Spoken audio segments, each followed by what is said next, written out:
Bonjour à toi, cher spectateur. Above Suspicion ou Conviction, ça dépend dans quelle version vous regardez le film, de Philip Noyce. Comment dire Euh, C'est un film qui m'intriguait. Tout simplement parce que le casting était perché et que c'était réalisé par Philip Noyce. Philip Noyce qui dernièrement est connu pour avoir réalisé The Giver et également Salt avec Angelina Jolie. Et aussi, c'est un grand cinéaste d'action des années 90 et 80.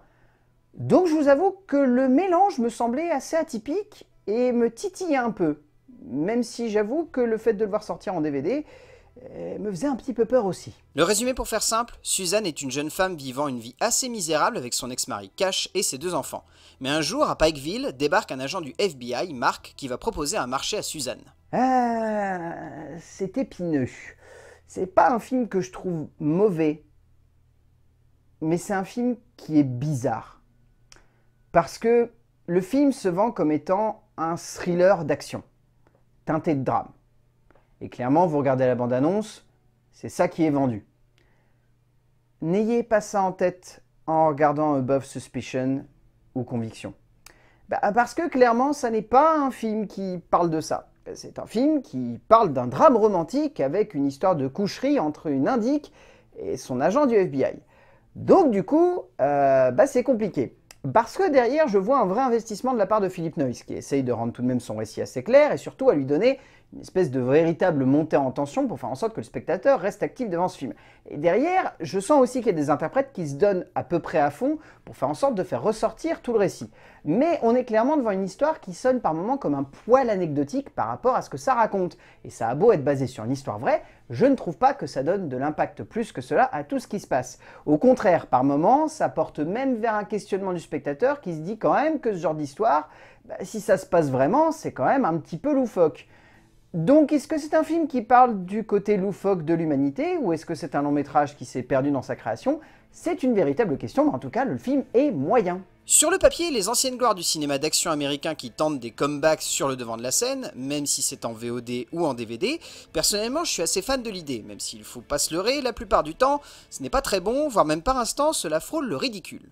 En un sens, Philip Noyce ne va pas totalement dans cette direction, heureusement pour lui d'ailleurs, mais ne réussit pas non plus un retour derrière la caméra parfait, car avec ce long métrage, aux allures de film d'action mais se révélant plus être un drame sur fond de romance, on sent que le metteur en scène a un peu de mal à construire une œuvre cohérente, même si une certaine passion reste tout de même présente. En termes d'écriture, donc c'est basé sur un livre de Jack Sharkey, écrit par Chris Gerolmo. Chris Gerolmo, c'est, je pense, un peu perdu dans sa manière de concevoir son écriture parce que c'est très vaste. Alors déjà, je tiens à pointer un énorme point noir du long métrage qui, je trouve, ne donne quasiment aucun impact à tout ce qui se passe devant nous. C'est la voix off, qui est inutile et qui, en plus, spoil un peu le film dès le début. Ce qui pour moi est souvent le témoignage à mon avis d'un long métrage qui a eu une projection test où il n'y avait pas de voix off et où les gens ont dit « Ah, qu'est-ce qui se passe? Je comprends pas, ça manque de points qui ne sont pas évoqués dans le film » et donc du coup on a greffé une voix off à la fin du long métrage, ça ne serait pas étonnant. Mais du coup l'écriture en pâtit énormément parce qu'on a la sensation que tout est didactique du coup. Toute la mise en scène de l'écriture fonctionne uniquement sur une mise en relief par le biais de cette voix off. Et derrière, en plus, le gros souci qu'a Gerolmo, c'est que dans son écriture, il crée des personnages qui, je trouve, sont soit des caricatures, soit des personnages très évasifs, soit des personnages dont on a du mal à cerner véritablement les motivations. Et surtout, sont des personnages qui ne respectent pas l'intention de base, finalement, de l'écriture. Parce que, comment vous expliquer? L'écriture place en gros le récit avec Suzanne comme étant une pauvre brebis égarée et le personnage en face d'elle comme étant le diable. Et sauf que le diable, je le cherche encore. Hein. Et je le trouve pas. Parce que je pense que Gerolmo s'est clairement perdu en fait dans sa manière de concevoir son écriture et du coup ne passe son temps qu'à évoquer vaguement certains points. Et pourtant il arrive à évoquer des thématiques que je trouve intéressantes, notamment la maltraitance faite sur les femmes. C'est une thématique vraiment centrale de son récit et il arrive quand même à l'amener dans une direction que je trouve assez palpitante, notamment dans le dernier acte où ça prend vraiment du sens. Ce qui ne marche pas, c'est la résolution finalement de cette action principale qui du coup sonne comme un truc jeté comme ça à la gueule du spectateur en mode débrouille-toi, c'est comme ça que ça va se finir, tu pourras rien faire d'autre. Et pire du pire, je crois que c'est la conclusion du long métrage qui porte limite l'empathie du spectateur sur un personnage sur lequel on ne devrait pas avoir d'empathie. Ce que je trouve assez pervers. Geronimo ne développe pas le mieux possible son récit. Se perd dans une trop longue narration qui alterne entre instants de pure perdition dramatique et dialogues lourds et pompeux, ne rendant clairement pas justice à ses personnages, et encore moins à l'aventure qu'ils sont en train de vivre, surtout Suzanne. Difficile en plus de trouver un véritable sens à son récit, cherchant non seulement à questionner la légitimité d'une trahison, mais cherchant également à mettre en relief la manipulation et la perversion de certains esprits, comme si le scénario voulait mettre en relief un abus de la part du système policier fédéral, mais sans jamais plonger les deux pieds dedans, par peur de ne pas réussir à rendre son histoire aussi juste que possible. En termes de mise en scène, Philip Noyce nous propose une mise en scène de film d'action. Ce que je peux trouver louable, parce que réellement, pour le coup, c'est un genre qu'il maîtrise, et là, je trouve qu'il arrive à lui amener un certain caractère, un certain style, et je dois avouer que la mise en scène est dynamique, et que même en termes de montage, ça se combine plutôt bien avec le reste du récit.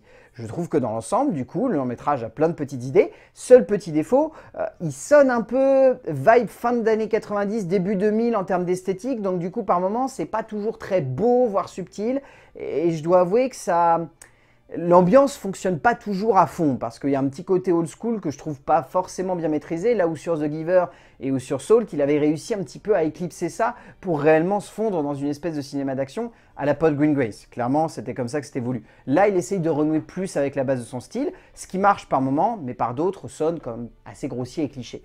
Et l'autre souci que j'ai, là c'est un truc sur lequel je peux pas vraiment avoir beaucoup de recul, parce que c'est un film que Philip Noyce a mis en scène comme de l'actionneur, un actionneur pur et dur, sauf que c'est pas ça.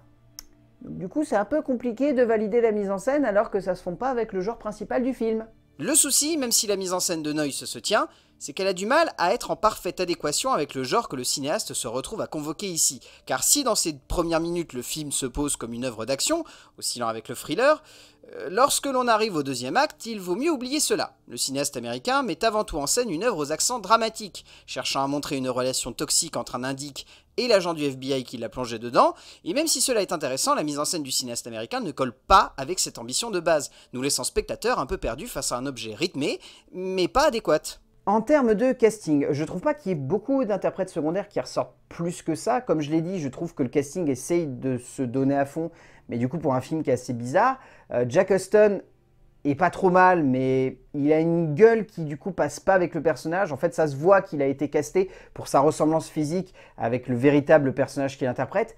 Mais je trouve que du coup, il passe pas hyper bien. Johnny Knoxville est en complète roue libre, mais étonnamment, ça se tient.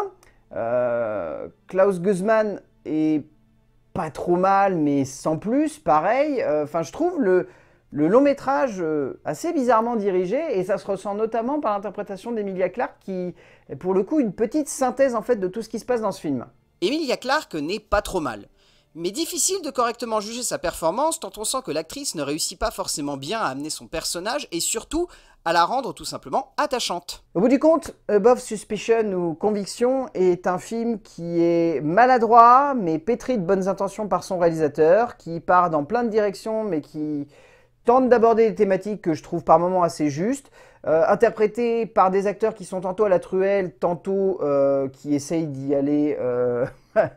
de manière subtile au scalpel, mais en étant un peu débouché. Enfin, c'est un film qui est bizarre, je trouve. Je ne saurais pas vous dire s'il est vraiment réussi ou non. Donc, Above Suspicion ou Conviction de Philip Noyce, je sais pas trop quoi vous dire. Je trouve pas le film foiré, mais il n'est pas tout à fait réussi. Faites-vous votre propre avis. Peut-être que ça vous plaira, peut-être que vous détesterez le long métrage. Vous verrez bien. Dans tous les cas, je pense que les fans de Game of Thrones essaieront de regarder ce film parce qu'il y a Emilia Clarke. Et peut-être les fans de Philip Noyce aussi. A plus.